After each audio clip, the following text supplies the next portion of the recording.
I never imagined the day would come when I would bury my wife completely alone. Not a son, not a daughter. No one of my own blood was there. While I wept in front of the coffin, they were raising glasses and laughing in upscale restaurants. That was the moment I understood the cruelest betrayal a father can suffer. I got up before sunrise. The silence in the house was unbearable, as heavy as the blankets covering me. I opened the closet, and there it still hung. My suit from over 20 years ago. The one Elizabeth always said made me look younger. I put it on with trembling hands, and as I tied the black necktie, I noticed the wear in the fabric, as if that thread holding my neck also carried the weight of all the years we had lived together. I went out into the cold New York morning and got into my old car. The engine protested before turning over, as if it, too, knew this day would be harder than any other. I drove slowly, following the road toward the suburbs, toward that small church where we had attended Mass so many Sunday mornings.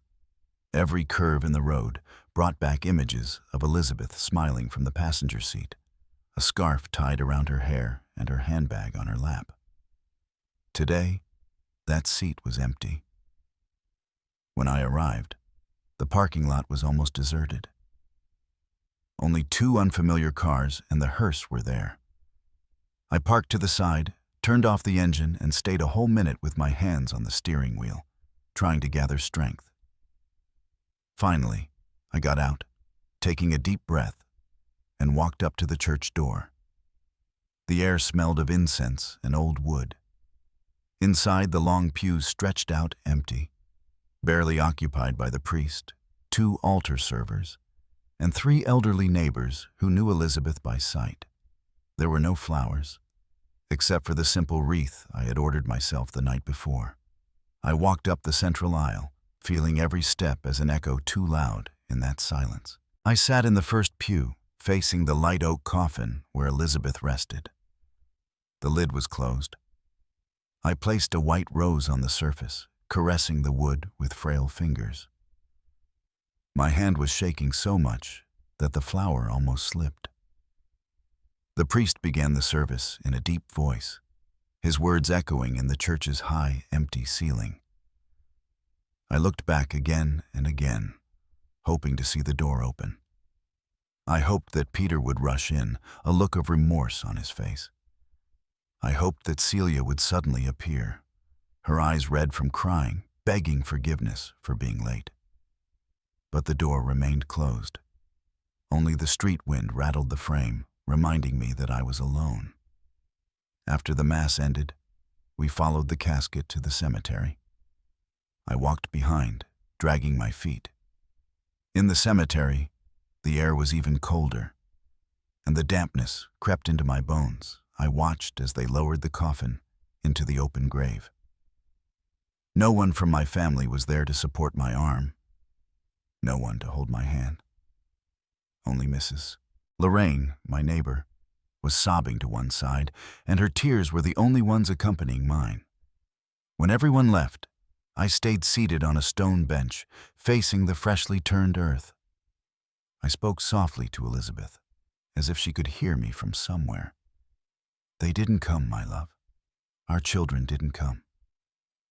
I stayed there until the sky turned dark gray. Returning home, the hallway seemed even longer and emptier. I collapsed into the armchair, and then I heard the sound of the phone. It was a text message from Peter. "Sorry, Dad, something came up. Talk later." I stared at the screen for a few seconds. Something more important than saying goodbye to his mother? With a trembling hand, I opened social media. The first thing that appeared was Celia's wide smile. She was in Miami, posing with her friends, wine glasses held high, the ocean in the background. She had written, "Brunch with my girls." I swallowed hard and slid my finger again. Another picture opened, Peter and James, my son-in-law, seated next to Meredith in an elegant downtown restaurant. All 3 were raising glasses of red wine, expensive plates on the table, and the description said, "Perfect family night." My legs went weak, and I set the phone on the table. The living room remained in shadow, illuminated barely by the light coming through the window. On the wall, Elizabeth's wedding portrait still hung. In it, her smile seemed to look at me with tenderness, but also with an anticipated sadness. The wind coming through the window moved the curtains, making the photo frames creak. I remained seated, my hands in my lap, listening to that faint sound, as if the house itself were sighing at the absence. The afternoon dragged on, heavy. I didn't turn on the television. I didn't touch the food in the kitchen. I just stayed there, looking at the white rose I had brought from the church, now fallen to the floor, wilting as fast as my memories.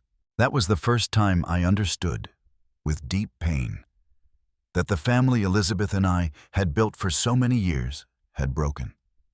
That while I mourned alone beside her coffin, our children and their son-in-law were celebrating far away, smiling at the camera as if nothing were missing from their lives. And in that silence broken by the wind, I knew that something inside me had also been buried that day. The next morning, I woke up without the desire to get out of bed. I had spent the night tossing and turning, listening to every creak of the house's wood, every gust of wind against the blinds. The silence, after so many years of sharing the room with Elizabeth, was a hostile silence, one that pushed me to think too much. But the landline phone rang early, pulling me out of that stupor. "Mr. Nelson," the voice on the other end said, "we're calling from the funeral home. There is still an outstanding payment for the burial. If you could come by today to sign some documents, we would appreciate it." I felt as if someone had thrown a bucket of ice water over me. It wasn't enough to feel the pain of burying my wife. Now the bureaucracy came to remind me that even death had bills. I dressed slowly, grabbed my dark jacket, and left the house. In the funeral home office, the atmosphere was cold, smelling of faded flowers. I signed papers, handed over the money, nodded without listening to what they were telling me. Everything weighed on me. On leaving, I needed air. I walked aimlessly for a few blocks until I reached a coffee shop that Elizabeth and I used to frequent years ago on a neighborhood corner. But it wasn't the same place anymore. The facade was repainted, metal chairs had replaced the wooden ones, and inside the pop music was too loud. I sat down anyway by the window, at the same table where we had shared coffee so many times after Mass. I ordered an espresso. When it was served, I brought the cup to my lips and closed my eyes, wanting to imagine that Elizabeth was still in front of me, stirring her coffee, smiling with that calm of hers. It was then that, almost without thinking, I took the phone out of my pocket. The screen glowed, showing me social media notifications. A bad feeling ran through my chest. I opened the application, and the first thing that appeared was a photo of James and Peter. They were at a luxury restaurant, glasses raised, a bottle of wine that cost what I spent in a month on groceries. Both were smiling, Peter with an exaggerated joy, James with that calculated smile that I was beginning to recognize as false. I kept scrolling. Celia appeared in Miami, on the beach, posing with her friends, the wind moving her hair. In the description, she wrote, "Brunch with my girls." There were emojis of hearts, laughter, toasts. Her friends commented, "You look great, Celia. Happy family, always so close." I read and reread those phrases as if they were stabs. Happy family? Happy family? Just the day after burying their mother. I placed the phone on the table, unable to look at it anymore. My coffee got cold in my hands. I wondered at what moment mine had stopped feeling ties with me, with us. When did goodbyes turn into simple excuses and tears into filtered photographs? I left the coffee shop with a knot in my throat. I decided to stop by the supermarket to distract myself. I walked through aisles of fruit, meat, and bread. Everything seemed alien, mechanical. It was there that I ran into Lorraine, my lifelong neighbor. She looked at me with concern, with that sincerity that sometimes hurts more than lies. "Robert, I am so sorry about Elizabeth," she said, resting her hand on my arm. "But where were your children yesterday? I didn't see them at the church." I pressed my lips together and forced a smile. They had things. Things to do, I suppose. Lorraine frowned, looked down, and didn't insist. But I felt the shame burning inside me, as if I had been exposed naked in the middle of the aisle. I returned home with a small bag of groceries. The wall clock marked noon when I opened Elizabeth's closet in the bedroom. Her jacket still hung there, her red coat that she liked so much. On the top shelf, I found the folder where she kept important documents, with the handwritten label, Deeds and Inheritance. I sat down at the dining room table and opened it slowly. Inside was an envelope with writing I recognized immediately. It was Elizabeth's handwriting. On the outside it said, "For James." My hands trembled as I pulled out the contents. It was a copy of the deed to a piece of land in Texas. Next to the document, a note, "Our belated wedding gift." I remembered the day of Celia and James's wedding. We could barely afford a simple dinner. Elizabeth always regretted not being able to offer more. Apparently, she had wanted to compensate by promising him that land. I flipped through the pages and found more documents.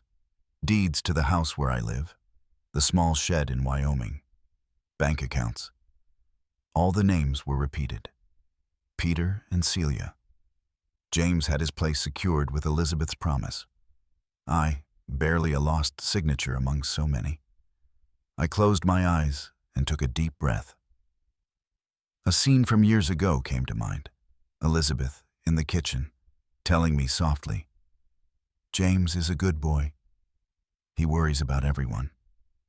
He will take care of us when we are old." I squeezed the paper hard. Now, with the image of James laughing in an expensive restaurant while I buried my wife, those words turned into a cruel mockery.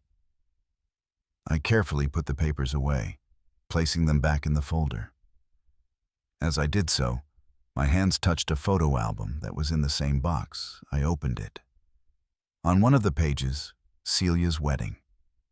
There was James, young, in a suit and necktie, smiling enthusiastically. Elizabeth looked at him with tenderness, like a son. I turned more pages. Beach vacations, Christmas dinners, birthdays. James appeared in almost all of them, always by her side, always with that kind expression. It was impossible not to wonder how much truth there was in that smile. I slammed the album shut. I left it on the table next to the folder. The distance between those old smiles and the images I had seen on the phone was abysmal. As if they were two different worlds. One where we still believed in family, and another where everything was reduced to appearances, to likes and empty comments. I put everything back in the drawer and locked it. I stood up, went to the balcony, and leaned on the railing. New York City was bustling beneath my feet. Cars honking, people rushing with shopping bags, vendors shouting on the corner. The city was still alive, indifferent to my grief. The cold wind messed up my hair and moved the curtain behind me. I felt a shiver that didn't come from the weather, but from the certainty I could no longer ignore. Something had broken in my family. Something Elizabeth never wanted to see. And I, standing there with the papers in my hand, understood that my life would never be the same again. I stayed for a long time watching the hustle and bustle of the street, listening to the distant murmur of voices. The morning coffee still tasted bitter in my mouth, like the invisible slap my own children and son-in-law had given me without even touching me. That afternoon, when the sun began to set behind the buildings, I closed the windows and stayed alone in the living room. I turned on the floor lamp and contemplated Elizabeth's portrait on the wall. In her gaze, I still thought I saw kindness, but also the weight of all the decisions that had led us here. And I understood, with a torn heart, that true loneliness is not felt in an empty cemetery, but in discovering that your own flesh and blood prefers the laughter of a toast to the farewell of their mother. That afternoon, the sun entered my bedroom window with a yellowish, tired light, as if it too carried too much weight on its shoulders. I opened Elizabeth's closet, looking perhaps for a scarf with her perfume, something that would give me the illusion that she was still here. It was then that I saw, at the back of the shelf, a wooden box that she always guarded carefully. I took it out slowly, as if I were touching a piece of her heart. On opening it, I found a pile of folders organized by color. In one corner, a yellow envelope stood out as if shining under the afternoon reflection. It had some words written in her clear handwriting, "For James." I felt a knot in my stomach. I sat in the wooden chair next to the table, placed the envelope in front of me, and opened it with trembling hands. Inside was a copy of the deed to a piece of land in Texas. Next to the document, a note written in blue ink, Elizabeth's soft handwriting, "Our belated wedding gift." I stared at those words for a good while. The memory hit me immediately, the day of Celia and James's wedding. We had rented a small hall in the suburbs. The walls were bare, the flowers were few, and the food was simple. Elizabeth was smiling, but when the bride and groom danced the waltz, I saw her eyes moisten. Later, that same night, she confessed to me, "We couldn't give them anything special, Robert. It hurts me not to be able to offer more." I tried to console her, telling her that what mattered was love, not gifts. But it was clear that that thorn had remained stuck. Now I understood, years later, she had found a way to compensate for that lack. That land in Texas was her way of fulfilling what she considered an outstanding debt. I turned to the following pages and discovered more documents, tax notes, letters from the property registry, papers from a notary with unfinished procedures. Everything necessary for James to claim it, if he ever wanted to. A chill ran down my spine. I set those papers aside and picked up another notebook, one of my old expense ledgers. There, noted in small, cramped handwriting, were all the transfers I had made over the years, to Peter, to pay for college, to Celia, when she lost her job, to James, on several occasions, under the pretext that he was going to expand his construction business. I remember one of those calls, well, "Robert, I just need a boost. With $5,000 I can start a new project," James told me one night. I accepted, convinced by Elizabeth's hope, who always defended him. The money disappeared in weeks. There was never a company, nor employees, nor any construction. I kept reviewing and saw other figures, 10,000 here, 7,000 there. The numbers made me dizzy. Each of those loans had been a hope, and each hope a disappointment. I put everything back in the folder. I wanted to lock the drawer, but my hands were shaking so much that the key fell to the floor with a metallic thump that echoed in the empty room. The echo sounded like a reproach. I got up and went toward the balcony. Outside, the red rooftops of the neighborhood stretched out like a silent sea. The air smelled of freshly baked bread from the bakery on the corner. However, none of that consoled me. Elizabeth's words relentlessly hit me in my memory. "James will take care of us when we are old." Had she really believed that? Had she been so blind to that man's charm? I myself at the time wanted to believe it. James always showed himself to be helpful, smiling, attentive. He brought flowers on anniversaries, helped carry grocery bags, told jokes at the dinner table. But beneath that facade, I now saw it clearly. There was a cold calculation, a constant self-interest. I returned to the desk phone that was in the hallway. I dialed the number of Thomas, my old lawyer, the one who helped me with the house papers years ago. It rang several times, but when he was about to answer, I hung up abruptly. I wasn't ready. I didn't want to open that Pandora's box yet.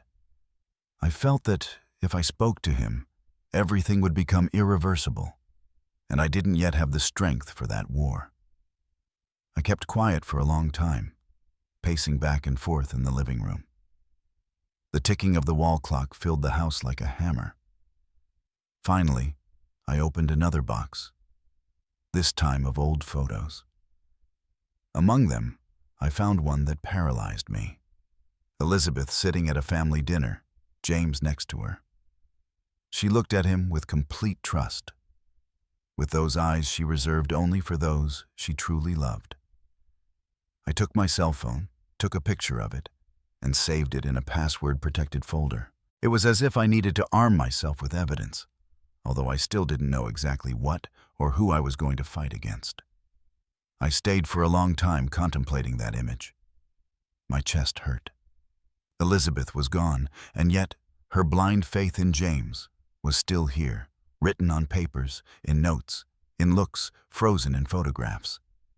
And I, alone, sitting in the middle of the room, wondered what I had done wrong.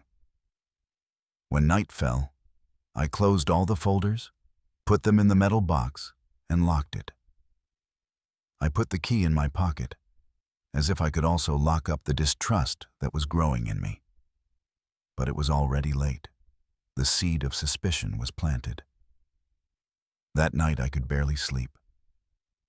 Every time I closed my eyes, I saw Elizabeth writing that note with affection, convinced of doing the right thing.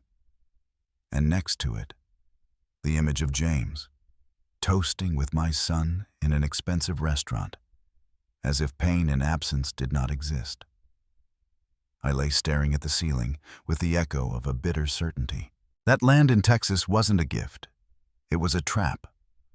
A trap that my own wife had unwittingly set for the wrong man. A few days passed during which I barely heard from my children. The house was quieter than ever, and I took refuge in sorting papers, cleaning closets, in small tasks that barely managed to distract me. It was a Thursday afternoon when I heard the engine of a car stop in front of the house. Peering out the window, I saw it, a gleaming Audi, fresh from the dealership. It surprised me because I knew Peter had been carrying debt for years. I went down to open the door, and there was my son, with a wide, almost triumphant smile. "What do you think, Dad?" he asked, pointing to the car.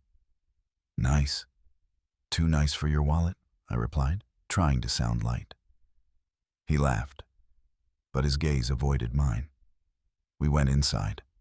He left his jacket on a chair and went straight to the kitchen to pour himself a glass of water. As he did so, I saw a receipt sticking out of his pocket. I approached without a sound and could clearly read, "Transfer from James L., 45,000 euros. I stood motionless, swallowing hard. I didn't say anything at that moment. I let him talk.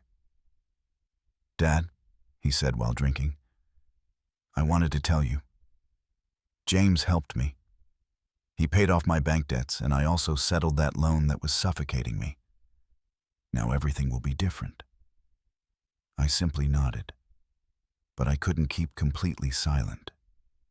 Be careful, son. Doing business with family can be dangerous. He lends to you today. Tomorrow he asks for something in return. Peter frowned, as if my words were an attack.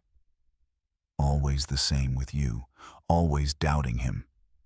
James is not what you think. He has done for me what you couldn't. He deserves our respect. Those phrases cut through me like knives. What I couldn't? Had he forgotten the years I had sustained his entire life? The next day, without looking for it, I ran into them. I had gone out to buy tobacco and passed a bar downtown. From the sidewalk, I saw them through the window, Peter and James, along with Meredith, laughing heartily, wine glasses in hand. James spoke with broad gestures, like a leader giving orders. Peter nodded and leaned toward him, almost like a disciple. Neither noticed my presence. I returned home with a heavy heart. Later, turning on my phone, I found a message from Peter. "Dad, James saved me. You have to respect him." I didn't reply. That night, I went up to the attic and took out my old ledger. I opened it calmly, turning page after page. There were the traces of a lifetime, college tuition, the car I bought him in installments, the debts I assumed when his business failed. Every figure was a sacrifice. Every note a reminder that I had always been there. And now, all that was erased with a single transfer signed by James. In the following days, Peter barely called me. Instead, his social media was filled with photos.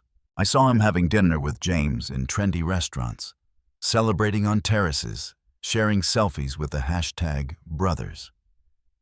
It was as if his loyalty had changed hands. One afternoon, I received a brief message from Celia. "Dad, James has always been there when we need him." I stared at those words, unable to understand how they could repeat the same discourse, as if everyone had memorized a lesson. I closed the phone and left it on the table. A few days later, Peter came home accompanied by James. They entered without much ceremony, as if the house already belonged to them. They sat in the living room. James put an arm around my son's shoulders and began to talk about new investment projects, opportunities we couldn't miss. I remained silent, watching them. Peter agreed with every word of his brother-in-law, barely looking at me. I was there, in front of them, but I felt I no longer existed. It was as if I had been erased from the conversation, as if my opinion didn't matter. When they finally got up to leave, I walked them to the door. James turned before leaving, gave me a thin, smug smile, and his look told me without words, "I'm in charge now." Peter avoided my eyes, his head down.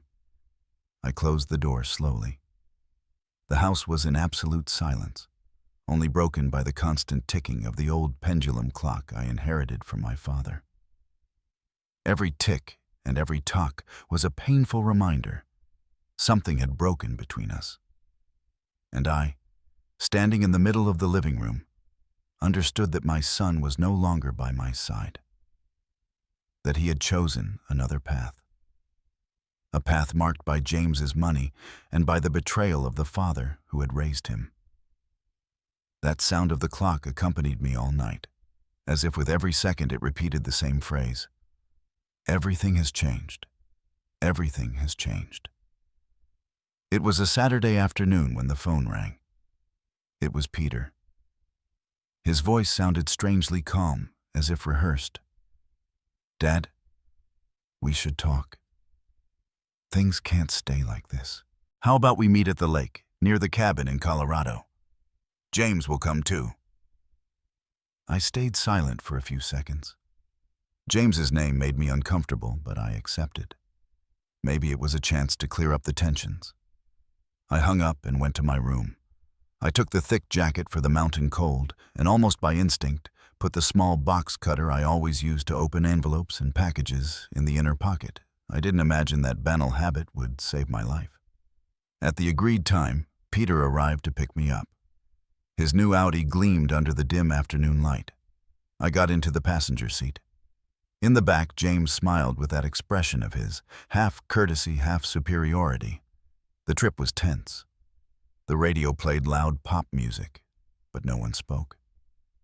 I looked out the window at the bare trees, the mountains in the background, feeling a weight in my chest.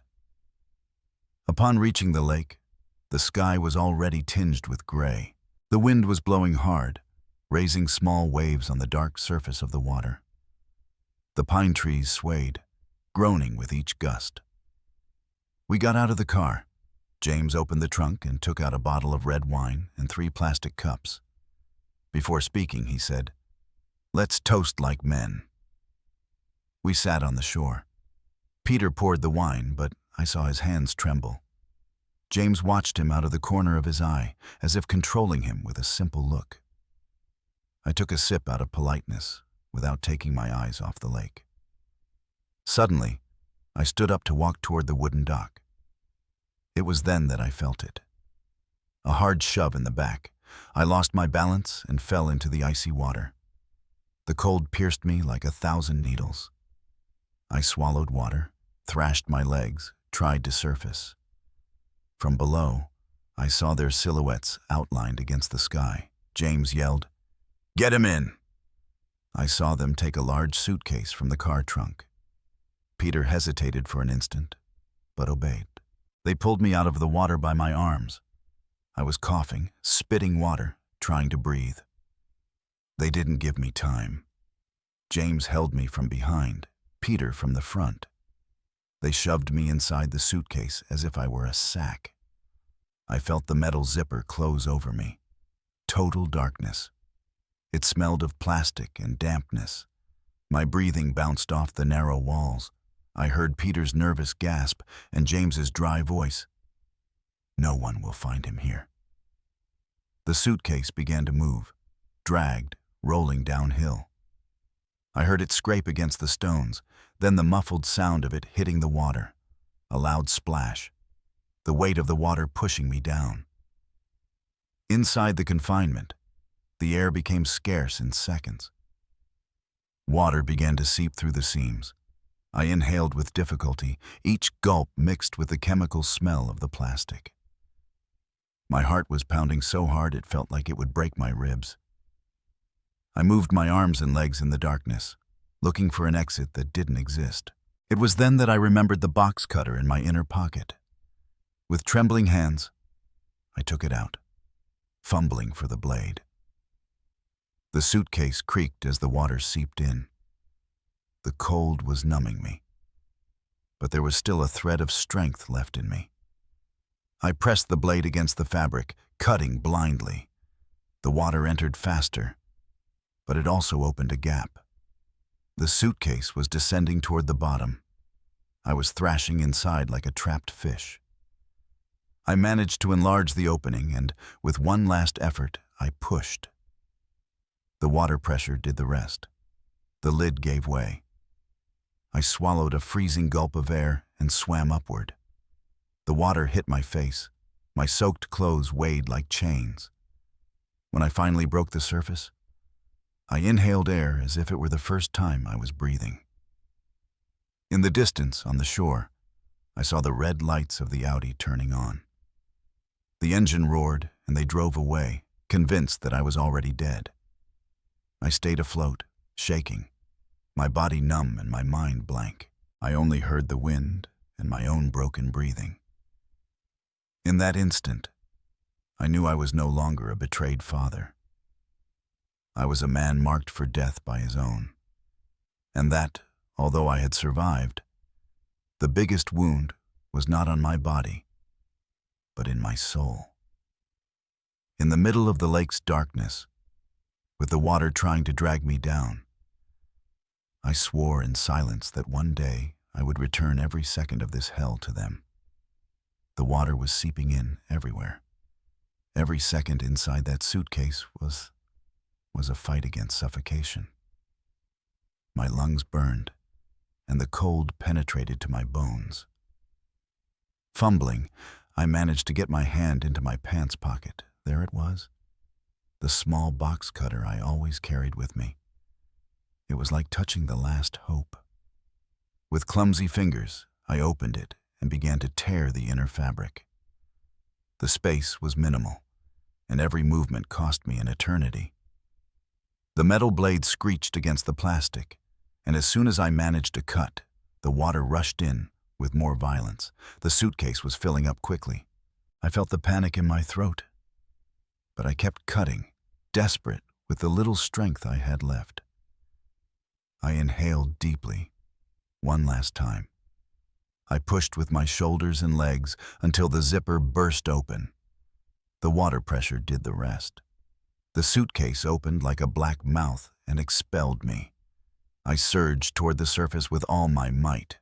My arms thrashed like those of a child just learning to swim. But the memory of my younger years returned in that instant.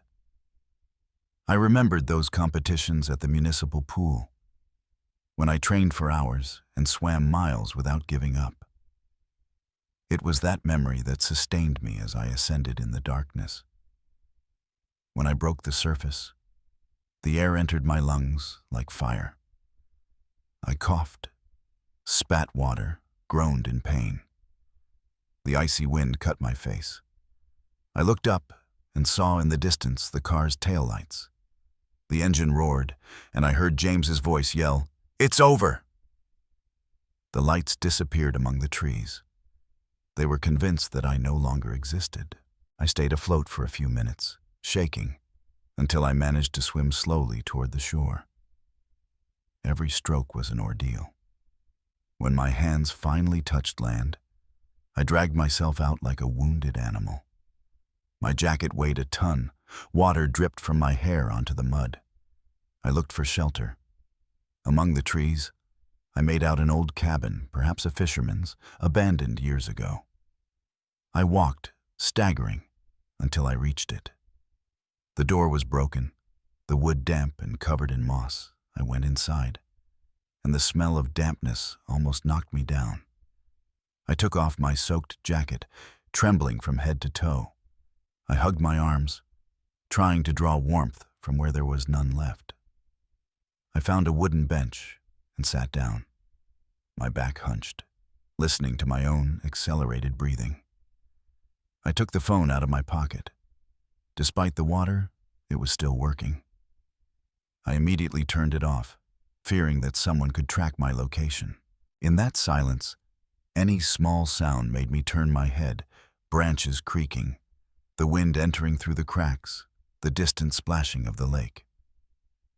I spent hours there, in the dark, remembering. I would close my eyes and see Peter's face, his evasive look as he pushed me with James. The son I had raised, the very one I had given everything to, had laid his hands on me to condemn me. That pain was worse than the cold, worse than the water. I clung to another memory, that of my swimming years. I was 20 years old when I won that national medal. The coach always told me, "Breathe deeply, Robert. Even if the water wants to sink you, the air is always waiting for you above." And there, in that frozen cabin, I repeated those words like a mantra, convincing myself that I would survive. The night was endless. The wind whistled through the cracks, and the lake roared like a hungry monster. Every time I closed my eyes, I felt the zipper of the suitcase closing over me again. I would snap my eyes open, gasping, as if still trapped. When the first light of dawn tinted the sky gray, I decided to move. I couldn't stay there any longer. I left the cabin, the damp ground crunching under my steps. I walked along the edge of the woods, avoiding the main roads. If someone saw me, if someone recognized my face, everything would fall apart. I walked for hours, guided only by intuition and the distant rumor of the highway. My legs felt like lead, but fear was stronger. Every car that passed in the distance made me hide among the trees. Finally, I reached my neighborhood. From the hill, I could see my house, the same as always. Quiet, with the blinds halfway down. But for me, it was no longer the same. I approached slowly, skirting the garden. I didn't turn on any lights. I stood on the balcony, looking through the living room glass. Everything was in its place: the sofa, the floor lamp, Elizabeth's portrait hanging on the wall. But something had changed forever. I rested my forehead on the cold window pane and closed my eyes. I understood that I could no longer live as before. They thought I was dead. And maybe that was my advantage. From that moment on, I had to become a shadow. Wait, observe, gather strength. I knew one thing for sure. I was no longer the same man who left that house the day before. I had died in that lake, in that suitcase. What remained now was a survivor, ready to wait for the right moment to return and face those who had tried to erase me from life. And so, trembling in the gloom of my own home, I promised myself in silence, I will live as a ghost until the hour of my return arrives. That night, after escaping the lake, I couldn't sleep. Exhaustion crushed me, but distrust was stronger. Instead of entering my house, I stayed in the garden, hidden among the trees, observing every corner of the facade as if I were a stranger in front of what had been my home for decades. The lights off, the blinds halfway closed, everything seemed calm. However, I felt that something was coming, a blow more cruel than the icy water or the confinement in that suitcase. At dawn, I heard the roar of engines. 2 cars stopped in front of the house. I crouched behind the hedge and watched. Peter, Celia, James, and Meredith got out of the vehicles. They were dressed in black, with serious faces, carrying wreaths of white flowers.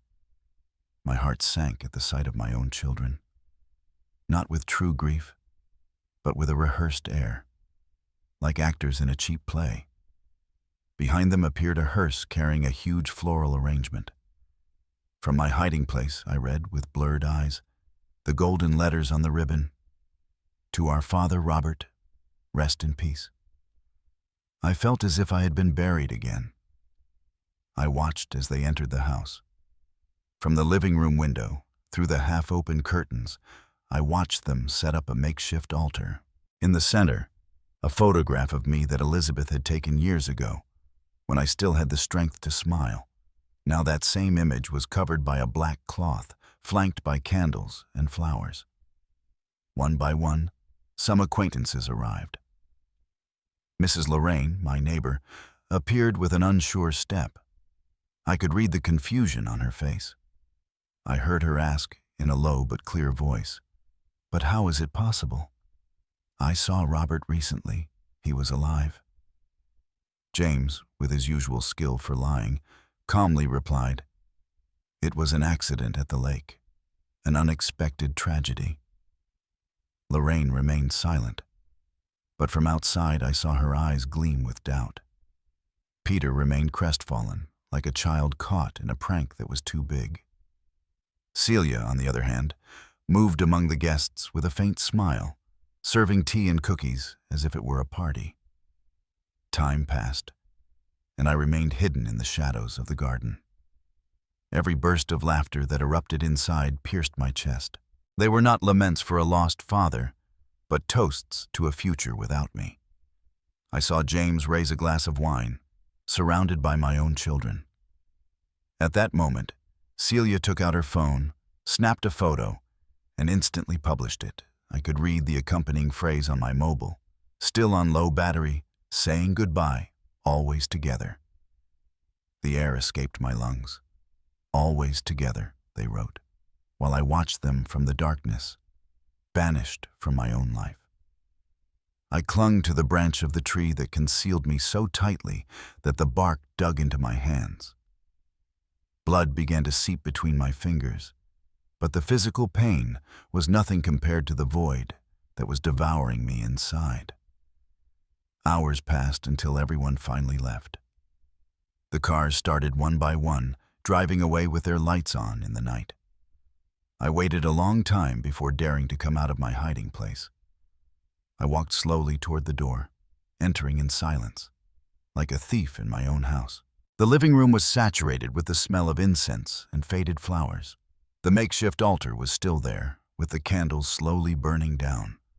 The photo of me in the center seemed to look at me with irony, as if that portrait knew that I was alive and attending my own wake. I extinguished the candles one by one, letting the smoke spiral toward the ceiling. I carefully removed the large wreath with my name, folded the ribbon with the golden letters, and put it in a bag. I took it down to the basement and hid it there. It was not a simple funeral decoration. It was evidence. a testimony that my own children had celebrated my death in life. I stood in front of the table, observing the whole scenario they had set up. I understood then that it wasn't just about the inheritance or the money, or even James's power. They didn't just want the material things. They wanted to erase my existence, to cross me out of the family history as if I had never been there. That night, sitting in the gloom of the empty living room, my hands still stained with dried blood, I knew it clearly. They had tried to murder me once, and now they were symbolically burying me. But I was still alive, and as long as I breathed, I would not let them get away with it. The fake wake was not just a cruel farce. It was the confirmation that my war had begun. My days as a ghost began then. I learned to move in my own house like an intruder. I never turned on the lights. I walked in the shadows, watching every step so that not the slightest shadow could be seen from the street. I slept little, and when I did, it was with an ear alert to any noise. I only went out at night, wrapped in my dark coat, always avoiding the neighbors. During the day, I remained locked inside, with the curtains closed, as if my life had been reduced to an invisible murmur. In those long hours of solitude, I began to organize. I knew that if I wanted to survive, and above all, get justice, I had to gather evidence, to prove what they had done. I opened the closet where Elizabeth kept all the important documents. The smell of old paper and dust immediately hit me. But the truth that could condemn them was there. I pulled out folders, contracts, deeds, bills. I also found my old ledgers where I had noted every expense, every loan to my children. I placed everything on the dining room table, and under the dim light of a portable lamp, I began to photograph every page with my phone.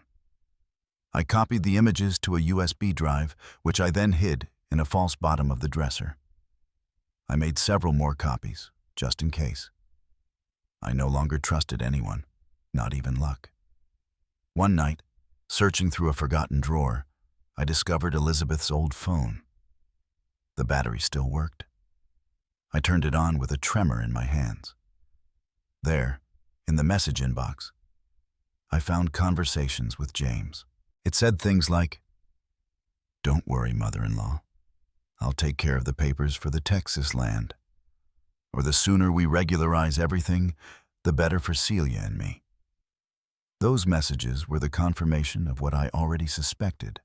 Elizabeth, in her naivety, had given him power over assets that should never have been in his hands. I copied everything to the computer and saved it along with the other evidence. In another drawer, I found a letter from Celia, written years ago in her hurried handwriting. It said, "Dad, James helps us more than you do." I reread it several times. It was like a dagger, but also evidence.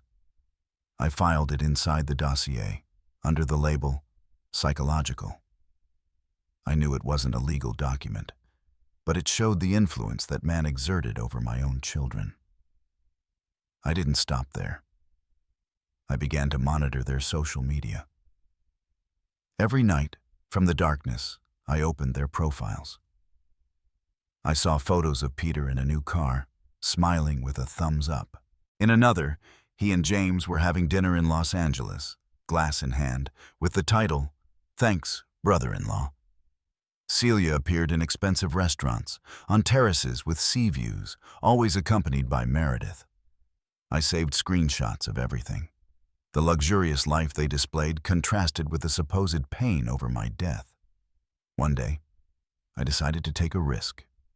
I went out early, before dawn fully broke, and walked to downtown. I wore my hat pulled low so as not to be recognized. I entered the bank with the excuse of withdrawing a little money. It was then that I saw him. James was leaving the office, accompanied by the branch manager. They were shaking hands, laughing. I hid behind a column and waited for them to leave. Taking advantage of knowing a longtime employee, I asked her for a recent statement of my accounts, pretending I needed to review a transaction. She, without suspecting, also printed a linked transaction. $45,000 transferred from James's account to Peter's. Exactly the same amount I had seen on that receipt in my son's pocket. I tucked the paper away like a treasure. It was the clearest proof so far of how the alliances between them were woven. As the evening fell, I returned home through back streets. I stopped in front of Lorraine's house, my neighbor. I didn't want her to see me, but I needed to confirm something. With a prepaid phone I had gotten, I sent her an anonymous message. "Did you notice anything strange at Robert's wake?" After a while, she replied, "Yes, I saw him with my own eyes days before. I know he's still alive." I smiled with a mix of relief and sadness. I knew Lorraine wouldn't talk. She was a discreet woman. I counted her on my list of silent allies. That night, I spread all the material on the dining room table: contracts, receipts, messages, photos, screenshots, letters. I carefully classified them: inheritances, debts, transfers, social media, testimonies. The panorama was clear. They had a plan. They had moved money, manipulated papers, and finally, tried to eliminate me. I felt that I couldn't face all this alone, that sooner or later I would need help. But it wasn't time yet. I had to be patient, act like a chess player, moving pieces in silence. I went to the neighborhood stationery store and bought a new notebook. On the first page, I wrote in firm letters, "Justice for Elizabeth." It wasn't just a title. It was a promise. I began to jot down a plan. Gather more legal evidence. Contact a trusted lawyer when the time comes. Observe every move of James and Peter. Remain invisible until the appointed day. Before going to sleep, I put all the documents in the small safe I had in the hallway. I locked it, and for extra security, hid the key under a loose tile on the hallway floor, exactly where no one would look. I went to bed without turning on any lights. From the window, the night wind rustled the tree branches, producing an unsettling murmur. It wasn't just any noise. To me, it sounded like a warning, as if the night itself confirmed that my plan had begun. That dawn, for the first time since the lake, I didn't feel like a victim. I felt like a man who was putting the pieces of his life back together to strike back. And as the clock marked every minute in the darkness, I knew that sooner or later, the truth would come to light. It was a cold Monday in New York. I woke up early, my hands still numb from the memory of the lake and the loneliness of those silent days. The time had come to stop being a ghost and show myself, to expose the truth with evidence in hand. I put everything in a large folder: the contracts, the printed screenshots, the letters, the bank statements, the USB drive with Elizabeth and James's conversations. Everything I had been gathering like pieces of a terrible puzzle. I took the subway downtown. The bustle of the city contrasted with the weight I was carrying. No one in that subway car knew they were traveling next to a man who had been presumed dead by his own family. Upon reaching Thomas's office, my old lawyer, the secretary looked at me with surprise. I knocked on the door and entered. Thomas looked up and nearly dropped his pen. "Robert," he exclaimed, "it can't be. I even attended your wake." "I'm here," I replied, placing the folder on the polished wooden table. "And I need your help." He opened the folder and began to flip through it. He found the Texas deed, the bank movements from James to Peter, the social media screenshots with fake smiles at my own wake. He sighed deeply. "This is serious," he said softly. "Here there's not just fraud, Robert. Here there's attempted murder." He dialed a phone number without looking at me. "Morales, I need you to come. It's urgent." That same afternoon, he accompanied me to the police station. Inspector Morales received me with a frown, as if he couldn't believe the story he was about to hear. He offered me a chair and turned on the recorder. "Tell me everything, from the beginning." I took a deep breath and began. The trip to the lake, the bottle of wine, Peter's push, the closing of the suitcase over my body. James's voice saying, "No one will find him here." Morales noted every detail, stopping the recorder to ask me to repeat dates, names, times. When I finished, he was silent. "This changes everything," he murmured. The next day, the police acted. I observed everything from a distance, hidden behind dark glasses. It was morning when they raided James's house. He was having breakfast with Celia. I saw them take him out in handcuffs, furious, yelling that it was all a mistake. Later, it was Peter. They arrested him at his office. I remained hidden behind a parked car, watching them take my son out between two officers. His face was distraught, like a child caught in a lie that was too big. He didn't see me. Maybe it was better that way.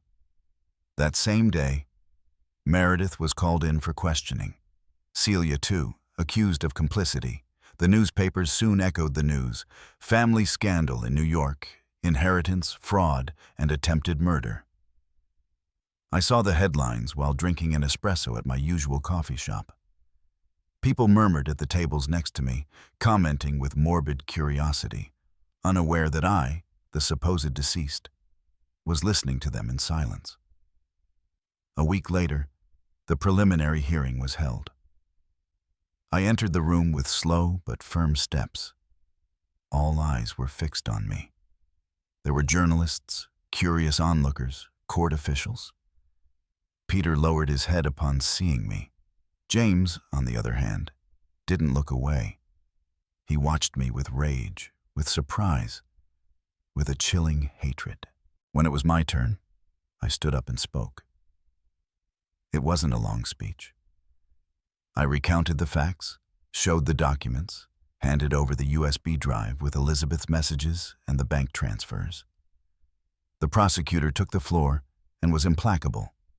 Accusation of attempted homicide, fraud, manipulation of inheritance, abuse of trust. The judge listened to everything calmly and finally pronounced the resolution. James Lopez is held in pre-trial detention for attempted homicide and fraud. Peter is detained for complicity. Celia and Meredith are placed under house arrest while investigations continue. The murmur filled the room. I remained silent, my gaze fixed on the floor. When the session ended, I slowly descended the courthouse steps. Dozens of cameras awaited me outside. The flashes blinded me. The journalists shouted questions that I didn't want to answer. I pulled down the brim of my hat to cover my face and got lost in the New York crowd.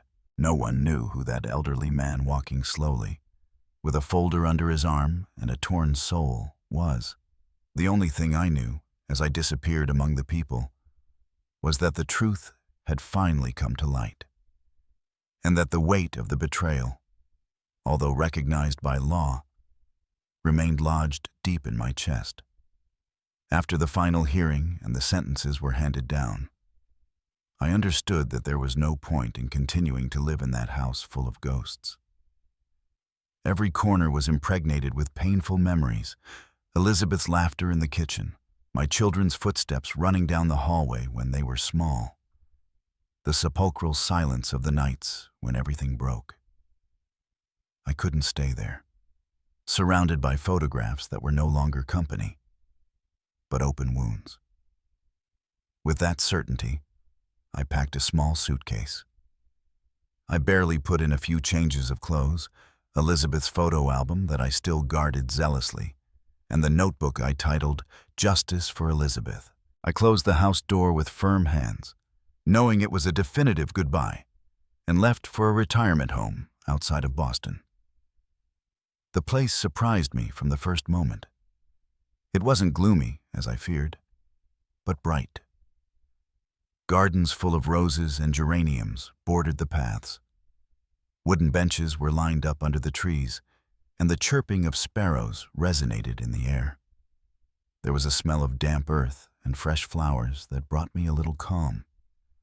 I was assigned a simple room, a single bed, a small closet, and a window through which the morning light filtered. I placed the album on the nightstand next to the black-covered notebook. I didn't need anything more.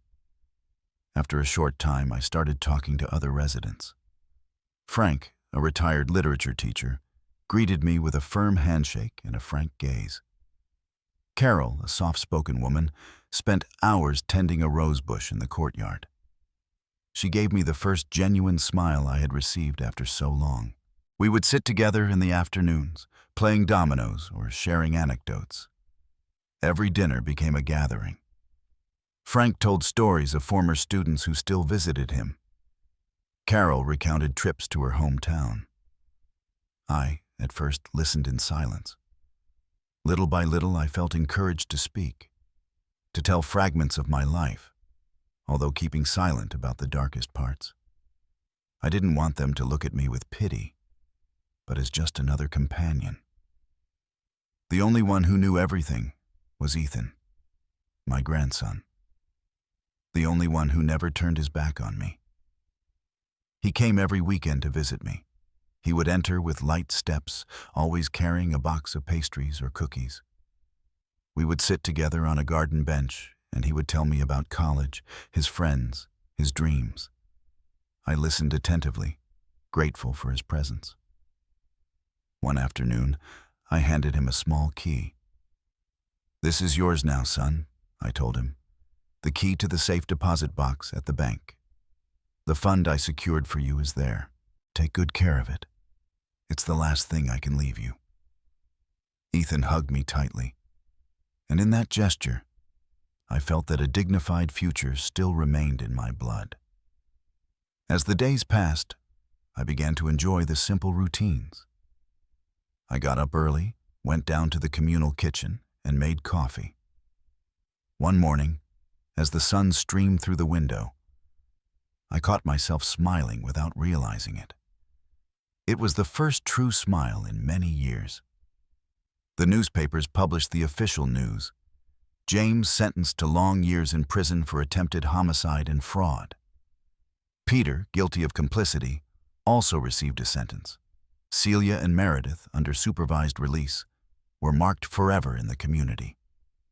The entire society pointed fingers. They were no longer the brilliant children they showed on social media, but the shame of their own surname. One day I received a letter. I immediately recognized the handwriting of Lorraine, my neighbor.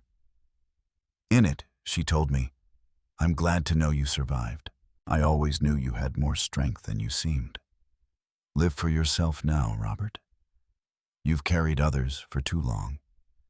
I carefully folded the letter and put it inside Elizabeth's album, as a reminder that good people still remained in this world. At night, the retirement home filled with light. They showed old movies in the common room. Several of us would gather to watch the screen, and the laughter of my new friends resonated in the air. I would sit, sometimes in silence, other times laughing with them, and every laugh was a balm. There I understood that it wasn't about revenge, but about peace. That my whole journey, full of pain and betrayal, should not end in hatred, but in rest. One spring afternoon, as I walked through the garden among open flowers, I looked up at the sky and whispered, "Elizabeth, everything is finally at peace." I felt the wind gently move the leaves, like a silent response. And for the first time in a long time, my heart was light. Today, after everything I lived through, I understood something. Family is not measured by blood, but by loyalty and true love. Those who should have been with me turned their backs, and yet I found solace in the hands of strangers, in sincere glances. I learned that a father can be strong, even when he is completely alone. But now I want to ask you, who are listening to me, what would you have done if you had been in my place? Would you have remained silent, accepting the betrayal? Or would you have sought justice as I did? I want to hear your opinions, because every story teaches us something different. May God bless you always and give you the strength to recognize who truly deserves to be at your table, in your life, and in your heart.